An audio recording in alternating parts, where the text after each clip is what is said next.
Bonsoir à toutes et à tous, je suis ravi de vous retrouver pour cette nouvelle vidéo hebdomadaire, en l'occurrence du jeudi soir pour le coup. Avant de démarrer, comme d'habitude, le petit message d'avertissement qui stipule que le contenu de cette vidéo est à unique but pédagogique et informatif, qui ne constitue en rien un conseil et que bien sûr vous êtes seul maître responsable de vos investissements et de vos trades. Pour me suivre comme d'habitude sur Twitter, Tino-Trading, sur Facebook avec le groupe Le Podcast de la Bourse et sur la chaîne YouTube sur laquelle vous êtes, où vous pouvez bien sûr vous abonner et activer la clochette pour recevoir une notification dès lors qu'une nouvelle vidéo est publiée.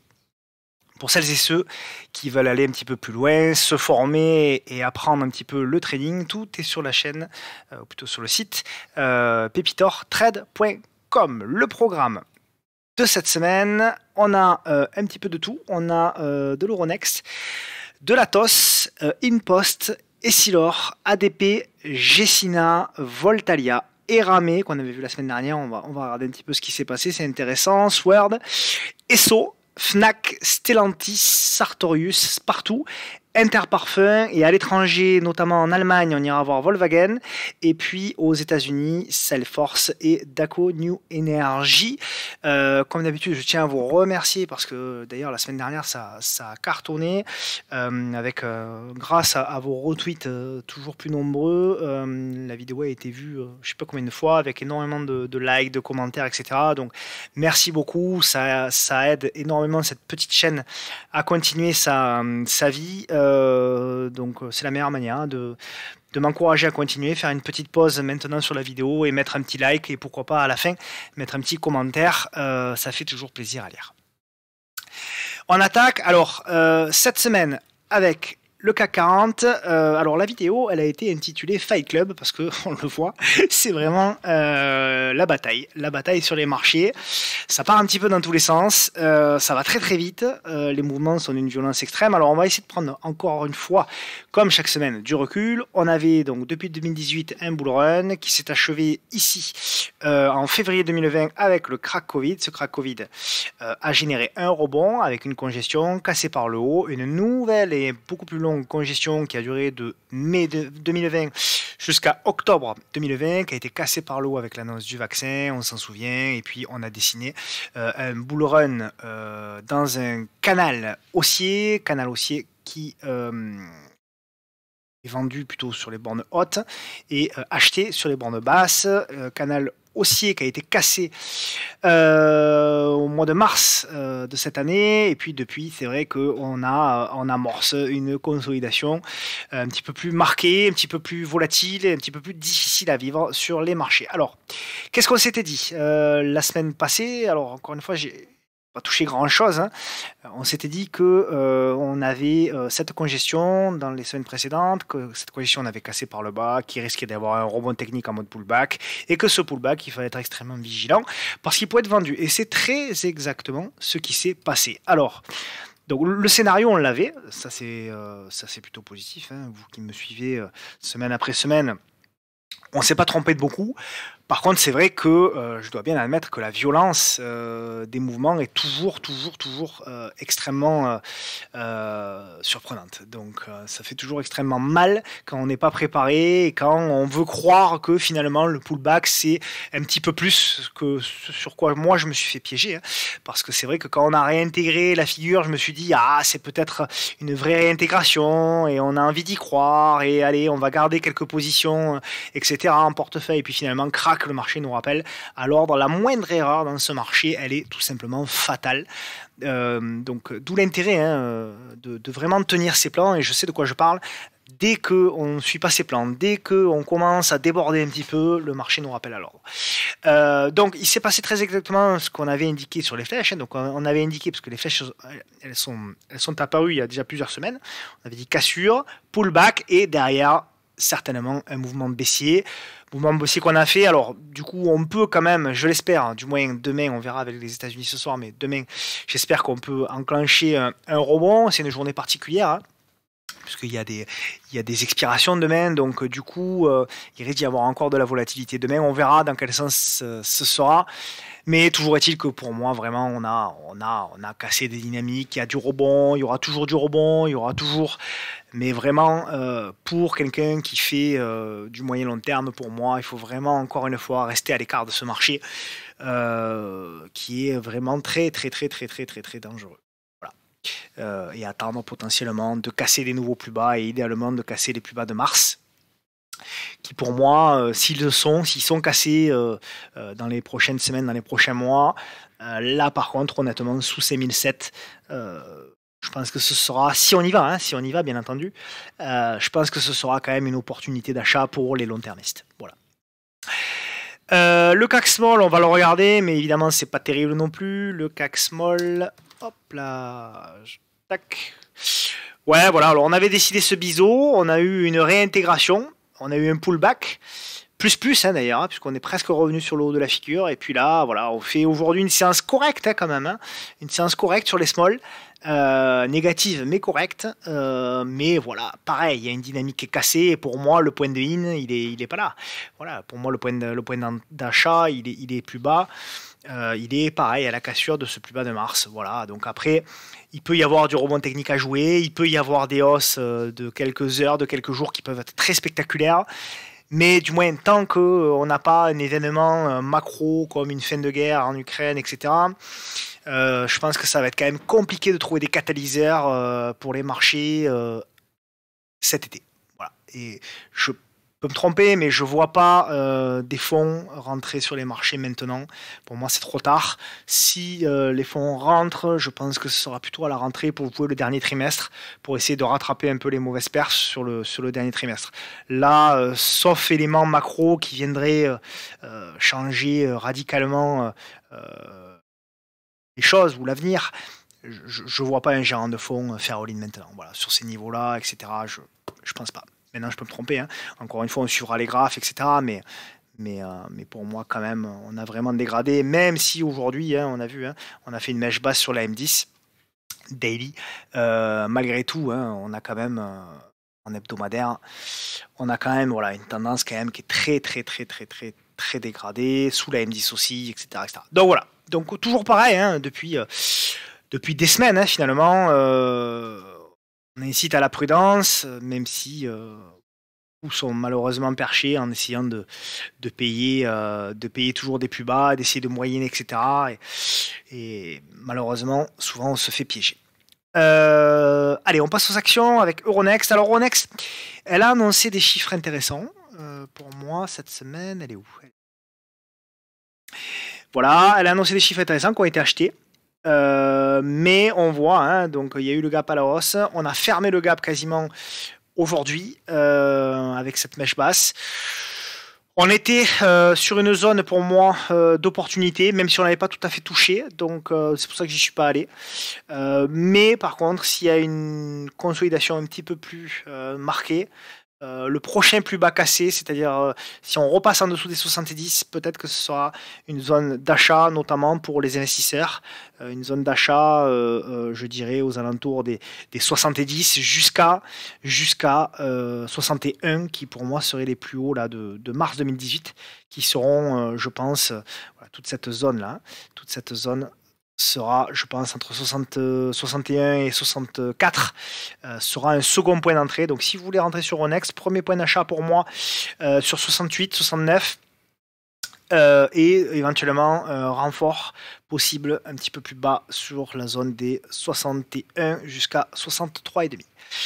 Voilà, après c'est très baissier hein, Euronext, donc voilà, en fait, c'est quand même une belle valeur, etc. Donc bon.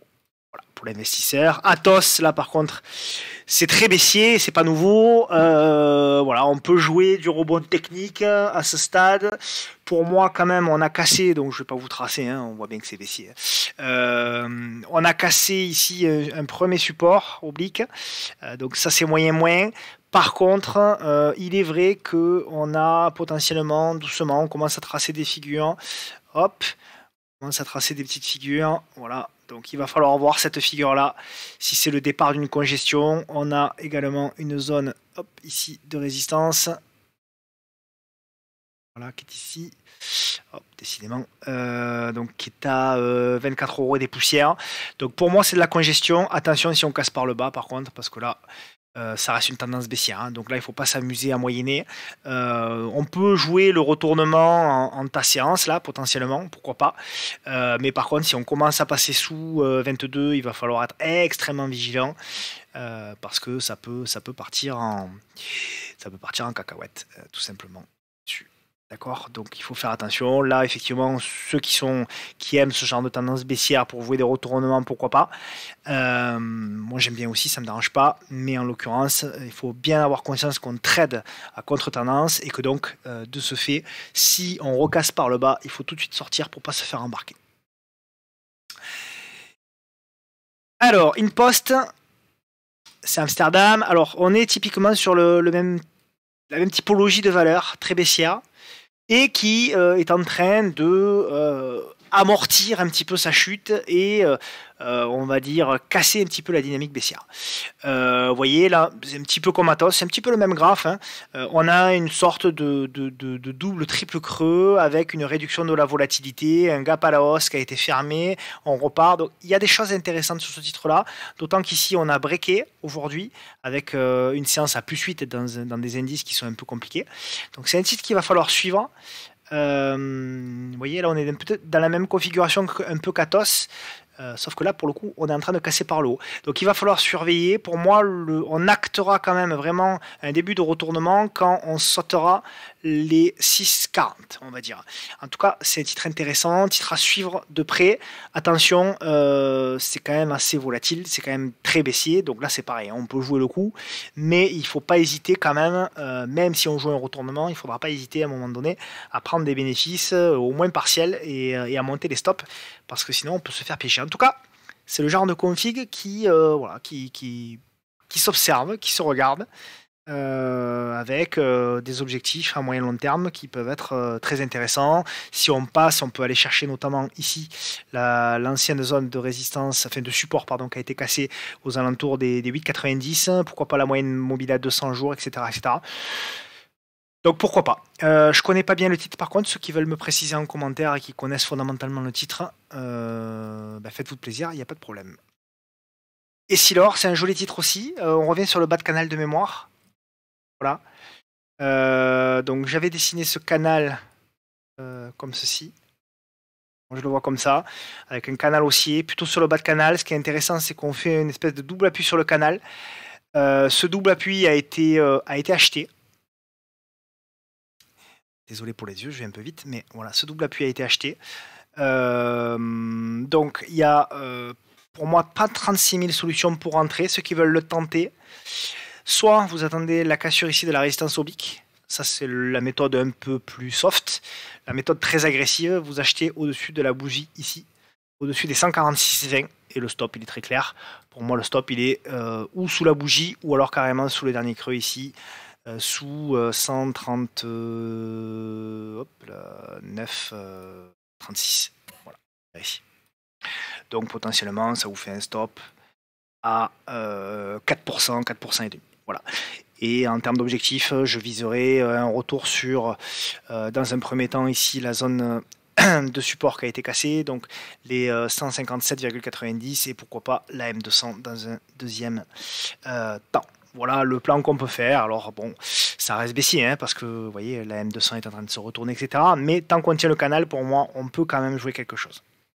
En tout cas, si les marchés repartent, ce qui n'est pas impossible, tout est possible dans ce marché. Si les marchés repartent, je pense que Essilor en profitera. Mais en tout cas, voilà, prudence, on met les stops, on ne fait pas n'importe quoi, on fait un money management bas, ce que j'appelle, hein, c'est-à-dire qu'on met des tailles de position réduites de 2 ou 3 fois par rapport à ce qu'on fait d'habitude, pour pouvoir trader. ADP, pareil, elle est dans un canal, mais elle, par contre, elle est sur le haut de ce canal-là. Vous voyez ?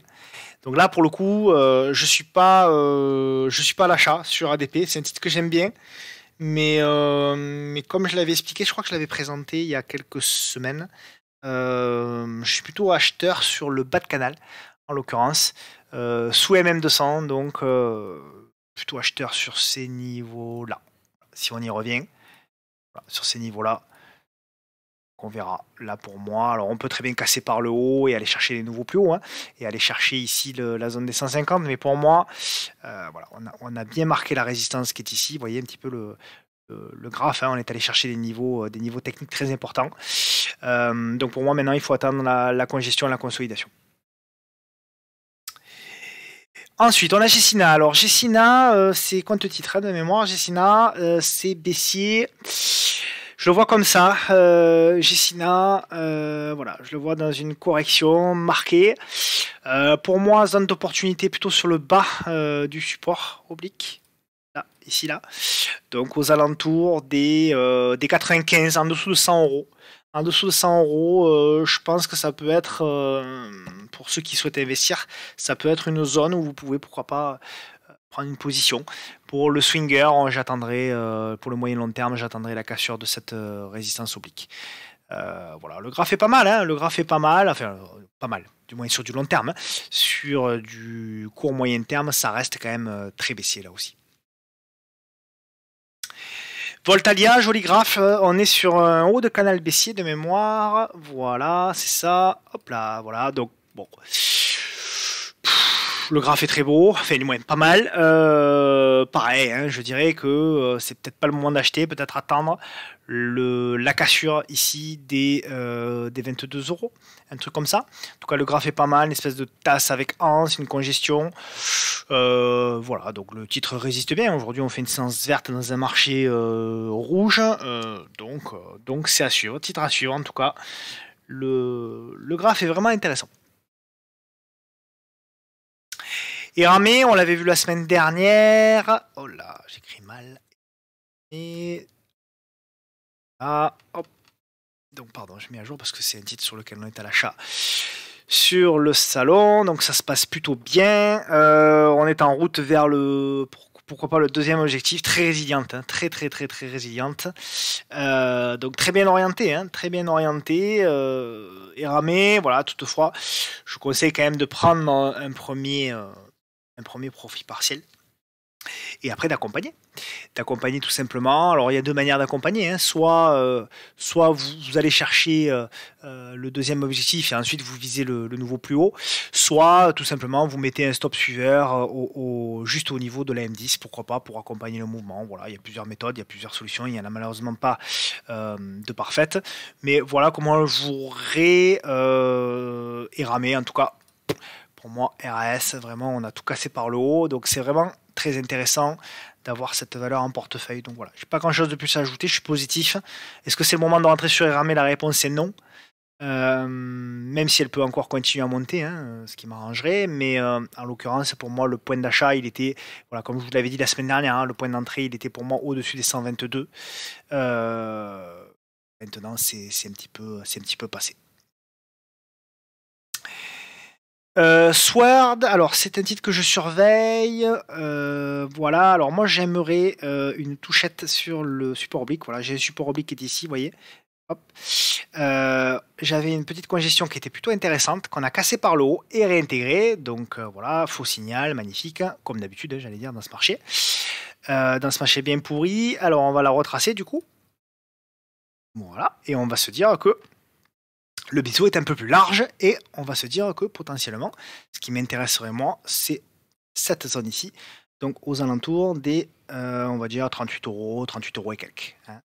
Voilà, qui est en plus une zone qui avait fait ici double appui. Hop là, combien c'est? 38,15 €. Ouais, 38,15 €, qui avait fait ici support. Donc je vais être très vigilant à ce qui va se passer potentiellement dans cette zone-là sur Sword Group. Mais là, en tout cas, je suis pas à l'achat. Pour le moment, j'attends le point, sinon, tant pis. ESSO, ben, pas mal. Alors, on les consolide un petit peu comme le pétrole. Voilà, on est vraiment en train de faire de la congestion, de la consolidation. Hop là, on est en train, vous voyez, hop, de marquer une résistance oblique. On a marqué Hop là, un support un peu large, hein, parce que vous voyez, c'est toute cette zone de prix là qui fait support. Je vais essayer de la réduire un max pour que ce soit le plus propre possible. Voilà. Donc pour moi, alors ça fait beaucoup, hein, j'en suis conscient, mais tant qu'on est au-dessus des 48, je reste positif sur ESSO. Je dirais même que si on revient dans cette zone-là, ça peut être potentiellement une zone d'accumulation pour jouer ensuite la cassure par le haut et de nouveau plus haut. Voilà, rien à dire, hein. Alors il y a peut-être un support oblique, voilà, qu'on peut tracer potentiellement, donc on peut même voir s'il n'y a pas une réaction sur ce support oblique là par là. À voir. Il manque de chandelier, mais en tout cas pour le moment RAS, hein, au niveau des sauts, on voit bien que c'est quand même un titre assez suivi, assez acheté, donc à suivre encore. Même si quand même j'ai des doutes sur le pétrole, hein, sur la suite du pétrole quand même. Je suis pas persuadé que cette fois-ci on va aller faire de nouveau plus haut. Enfin, on verra. Fnac, là c'est moins joli. Fnac, il y avait une consolidation dans une tendance baissière, vous voyez. Donc on avait une tendance baissière, consolidation, congestion, figure de consolidation qu'on a cassé par le haut et contre-pied, magnifique contre-pied. Voilà comment faire mal ici, magnifique contre-pied. Donc désormais attention de ne pas casser dans les prochains jours la zone ici, la zone des 44-80. Voilà. Et là il faudra faire gaffe parce que ce sera certainement un retour ici sur la zone des 43. Et alors après, par contre, il n'y a plus grand chose en dessous. Donc attention sur ce titre. C'est pas Jojo du tout. Je suis pas forcément très positif. Donc attention. J'espère que ça va se reprendre. Stellantis, alors Stellantis, c'est peut-être la seule chose de bien que j'ai fait ces derniers jours. Donc j'avais ça, j'ai eu pratiquement le point bas sur Stellantis, le pullback, hein, le fameux pullback, c'est ce que j'avais joué, le pullback sur cette résistance oblique qui avait été cassée, retour, mais ça c'est le point positif. Mais ce qui me gêne un petit peu sur Stellantis, c'est que j'ai l'impression que ce mouvement-là, il est quand même plutôt correctif pour une continuation de la baisse. Donc attention, là aussi, si les marchés se cassent la gueule, attention de ne pas avoir une figure corrective. Si on casse par le haut, super. Si on recasse par le haut, ici, les 13,94, c'est très bien. En revanche, si on casse, pour moi, le plus bas d'aujourd'hui, là, si on recasse à la baisse les 13 €, il va falloir de nouveau être très vigilant sur ce titre-là aussi. Mais je pense qu'il va forcément dépendre des marchés lui aussi. Très corrélé. Hein.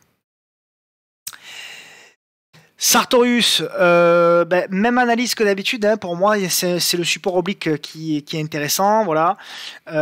Donc on est revenu sur une zone, on la tient, certes, on la tient. Hop, je vais enlever mes gros carrés moches, mes gros carrés verts moches. Voilà, on tient pour le moment cette zone, hein, cette grosse zone là qui est ici. Ok, par contre, si on lâche, attention, on risque d'aller sur celle-ci. Et là, ça pourrait être pour le coup une belle opportunité d'achat. Donc si je zoome un petit peu, hop là. Donc le scénario que j'aimerais bien pour acheter, c'est un scénario un petit peu comme ça, en zigzag, avant de repartir. Ça tombe bien, c'est au mois d'octobre. Donc moi j'espère un point bas sur les marchés au mois d'octobre, enfin on va dire en mois de septembre, donc ça correspondrait plutôt bien. Donc voilà comment je le jouerai maintenant. C'est tradable, hein. Maintenant, voilà, si on repasse au-dessus, vous voyez, il y a un double top ici, là. Hop là, un double top qui était au niveau des 307 €. Si on repasse, à contrario, au-dessus des 307 €, alors là, ça peut être intéressant à jouer avec un stop sous les derniers plus bas. Résiliente, hein, aujourd'hui, hein, Sartorius, malgré tout. Spartoo, alors c'est un titre très baissier. Les dirigeants achètent pas mal. C'est intéressant. On est vraiment, alors c'est très baissier, là c'est un peu comme Atos et InPost, c'est des tendances très baissières où vraiment on va tenter des retournements. Là on est vraiment potentiellement un tout début de retournement, rien n'est fait. Voilà, donc j'avais cette résistance oblique qui a été cassée ici, j'avais ici ce support qui faisait congestion pour une sorte de biseau qui a été également cassé. Alors c'est un peu C'est un peu poussif hein, pour le moment, mais voilà, on voit qu'on tente de passer ici au-dessus, je dirais, des 2 euros, hein, 2 euros, 2 euros et quelques, hein, 2 euros, 2 euros 05. Donc c'est plutôt... ouais, les volumes, il n'y a pas rien à signaler, même si hier il y a eu un petit peu plus de volume. Mais bon, voilà, c'est le début peut-être de quelque chose. Mais là, c'est un petit peu comme Atos et pour une poste. Hein. Si vous voyez qu'on repasse en dessous des 1,84 €, il faut pas hésiter à couper. Hein. Faut pas hésiter à couper. Par contre, là, c'est sûr que les objectifs sont très intéressants parce qu'après, il y a une énorme zone qu'il faudra casser qui est ici. Vous la voyez, qui est à 2,48 €. Donc ça fait un premier objectif tout de suite hein, qui est énorme, hein, qui est à 25%. Donc voilà pour ce titre. Voilà, intéressant. Attention à la liquidité. Hein. Aujourd'hui, on a 137 000 € échangés. Donc là, c'est un tout petit titre. On va faire n'importe quoi hein, sur la taille de position. Mais voilà. Mais c'est plutôt voilà, ceux qui veulent jouer un petit peu, qui sont un petit peu joueurs et qui veulent consacrer une toute petite partie de leur capital là-dessus. Pourquoi pas. Avec stop. Hein. Je précise toujours. Interparfum, ITP, on est revenu je crois sur une belle zone. Ouais. Hop là, qui était ici. Grosse zone. Hein. Grosse zone. On est toujours pour moi dans ce biseau descendant. Alors je manquais de points, hein, donc il faut pas forcément retenir le support. Mais en tout cas, on est toujours sous cette oblique. Donc le swing trader, tant qu'il est sous cette oblique, il paye pas. L'investisseur, pour moi, qui est intéressé par Interparfum, c'est une zone d'achat. C'est une zone d'achat, une première zone d'achat. Et la seconde, pour moi, ce sera... Hop là, là. Pour moi, décidément, ce sera sur le support oblique. Donc potentiellement, support oblique avec toute la zone ici, je dirais, des 38, hein, on va dire, de 36 à 38, toute cette zone en renfort. Donc pour moi, premier achat ici, et deuxième achat, oh, décidément, je suis un petit peu fatigué, hop là, deuxième achat potentiellement ici. Donc c'est pour du long terme. Voilà. Pour les long termistes, je le verrai plutôt comme ça. Pour, encore une fois, le swing trader, lui, il va attendre des signaux techniques, comme d'habitude. On part en Allemagne. Volkswagen. Elle est là. Alors, Volkswagen, c'est une zone d'achat. C'est une zone d'achat pour moi, une zone de prix, une zone d'achat pour l'investisseur. Et pour le swing trader, lui, par contre, il va tout simplement attendre. C'est pas mal hein, ce qu'elle est en train de faire, on voit, hein, on est en train de congestionner tout ça. Mais pour moi, le swing trader, voilà, il va attendre la cassure de cette oblique-là, qui est plutôt jolie. Avec là aussi, hop, petite congestion, qui est plutôt pas mal. Non, là, il n'y a rien. Donc voilà, donc bon, ça reste baissier hein, aussi, mais l'investisseur, pour moi, c'est une zone d'achat. Clairement, on voit que c'est un niveau très travaillé. Hop. Donc moi, je commencerai à accumuler une position aux alentours donc, des 145, 140 pour l'investisseur, et encore une fois, pour le swing trader, donc pourquoi pas sur passage au-dessus des 148 avec un stop agressif. Voilà comment je jouerai. On part aux États-Unis avec Salesforce. CRM, là voilà. Alors, CRM très baissier, on l'avait vu hein, plusieurs fois. Donc, CRM, on est quand même sur un drawdown de 50%. Excusez du peu.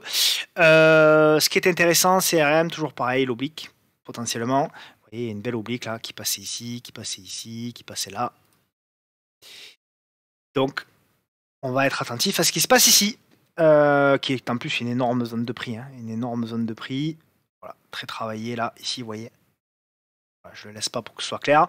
Donc on va attendre, ça correspond à quoi en termes de prix on va dire que ça correspond à 150, grosso modo. 150 pour pouvoir potentiellement chercher un signal d'achat. Pour le swing trader, il peut aussi attendre un signal. Voilà, un signal d'achat, pourquoi pas la cassure de ce biseau par le haut. Pour l'investisseur, voilà, pour l'investisseur, aux alentours de 150, ce serait déjà une première zone pour commencer à rentrer. Je pense que c'est quand même plutôt pas mal. Et on va terminer, on fera quand même Apple en dernier, et on va terminer par Daqo New Energy. Alors, c'est pareil, c'est baissier, donc on est sur un drawdown très élevé également, hein, puisqu'on est sur une perte de 65%, 70%.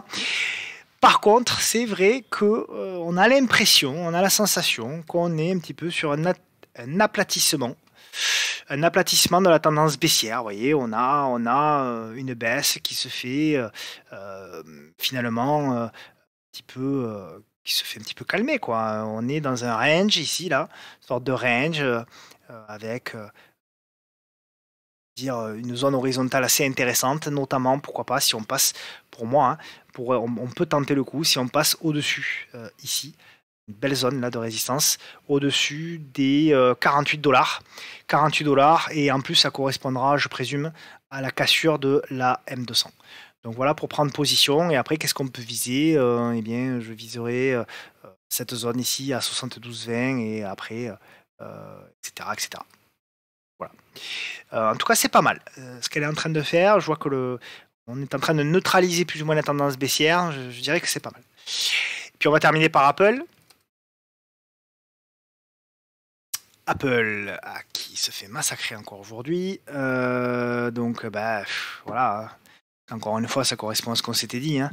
Donc on avait dit support oblique 1, cassé, pullbacké, et derrière on lâche tout.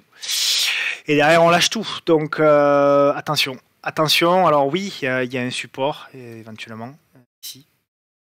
Voilà. Support. Un gros niveau de support ici. Qui sera certainement, qui je l'espère, va générer du rebond. Mais Apple est en grand danger. Si Apple est en grand danger, clairement le Nasdaq est en grand danger. Et si le Nasdaq est en grand danger, je pense que tous les indices mondiaux le seront. Donc attention quand même, prudence, encore une fois, sur les marchés, comme d'habitude, les prochaines semaines. Je sais que j'ai reçu beaucoup de messages de gens qui se sont fait embarquer sur des valeurs, qui ont acheté sous l'influence de différentes personnes. Il faut rester très très très très très vigilant. Je sais que quand il y a des rebonds, on a toujours l'impression de rater le train, mais on s'aperçoit quand même que ce sont des marchés à rebond et non pas à continuation. Donc il faut vraiment être extrêmement vigilant. Moi-même, hein, je me suis fait piéger, je vous l'ai dit en début de vidéo, je me suis fait piéger parce que j'ai voulu croire aussi à un plus qu'un rebond technique, mais les marchés sont trop fragiles, clairement.